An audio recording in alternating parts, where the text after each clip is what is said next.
If we take a file recorded with an ambisonic mic like the Soyuz 013A that just came out, how many different ways do you think we could manipulate that in post in order to not only create multiple patterns of a mono signal, but virtual stereo pairs of microphones within that ambisonic array? Let's just take a quick listen.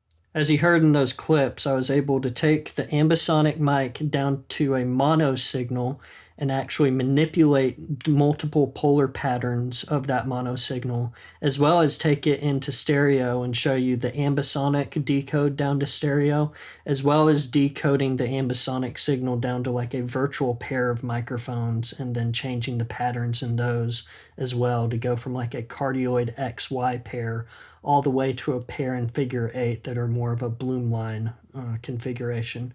Let me just show you how I did that with the Audio Brewers Imager plugin.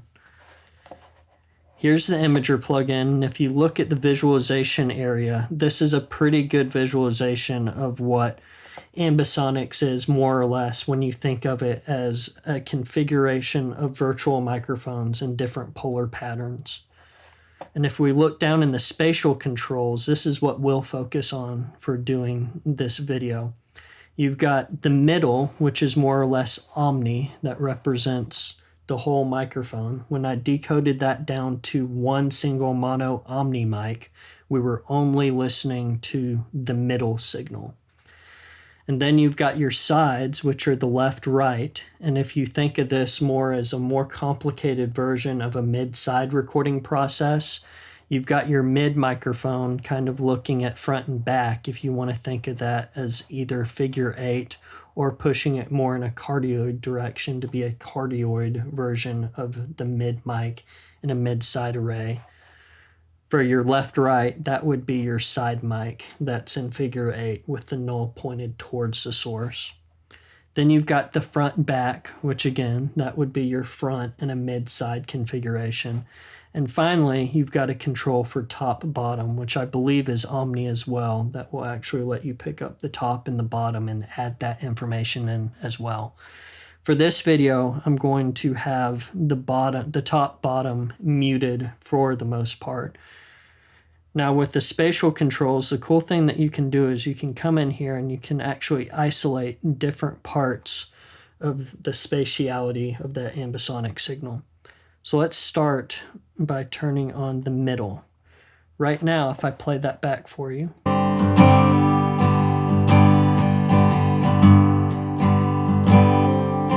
we are only isolating out the middle part of the microphone, which actually translates to everything. So if you wanted to take this down with the ambisonic mic and dumb it down to a mono signal where it's one mono mic picking up an omni, you can just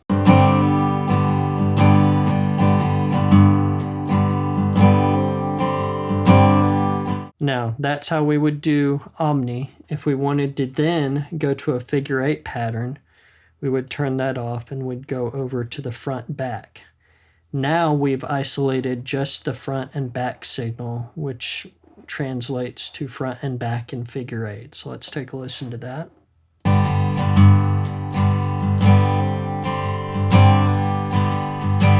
Let's go back to omni.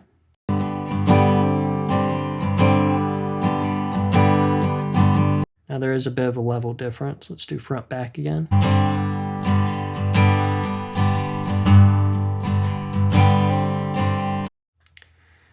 So we know how to do omni now, and we know how to do figure eight. How would we do cardioid?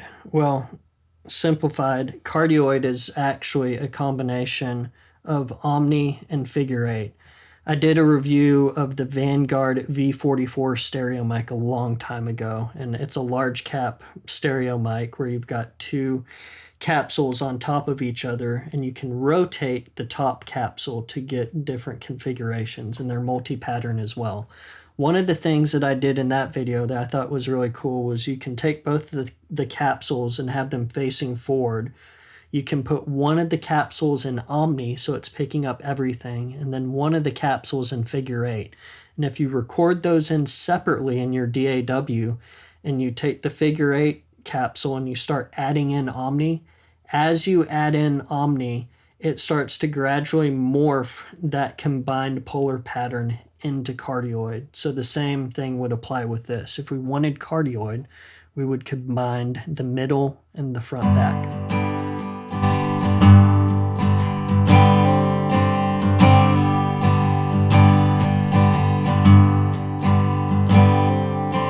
Now, obviously, you have controls of all these. You have a control of the Omni, and as you take that up and down, you can see the visualization on the plugin change. So if you mix those more or less equally between Omni and figure eight, you will morph that into a cardioid polar pattern. So when I gave you cardioid in the spatial controls, I had middle and front back playing together. Now, obviously, the really cool thing about having control over all this is it's not like most mics where you just switch between multiple patterns and there's hard stops between how many, steps you have between each pattern. When you have a mic like this, you can actually blend to taste, and you can just use your ears and decide, do I want more of an omni signal? Do I want more of a figure eight? I've found that a lot of times omni doesn't have as much of a proximity effect, and it sounds a little bit more open on the top end.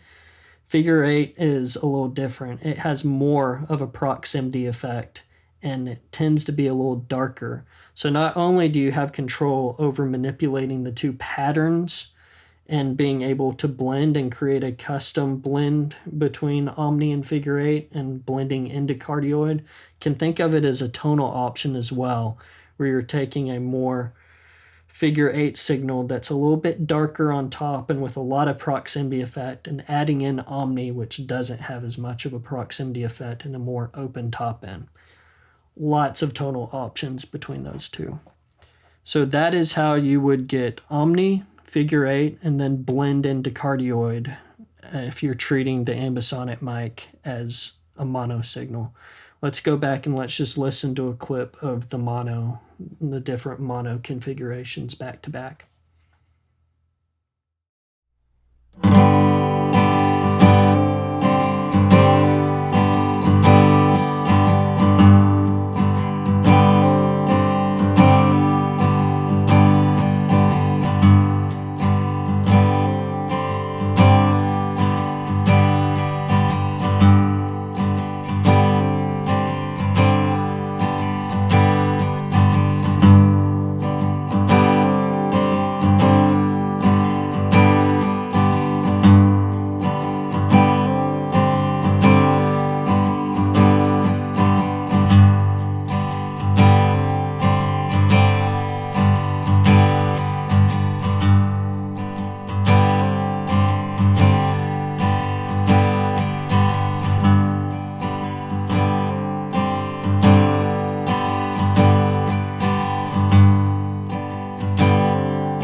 Now, stereo gets a little bit more complicated with this plugin when you try to think of this as decoding down to a virtual pair of microphones.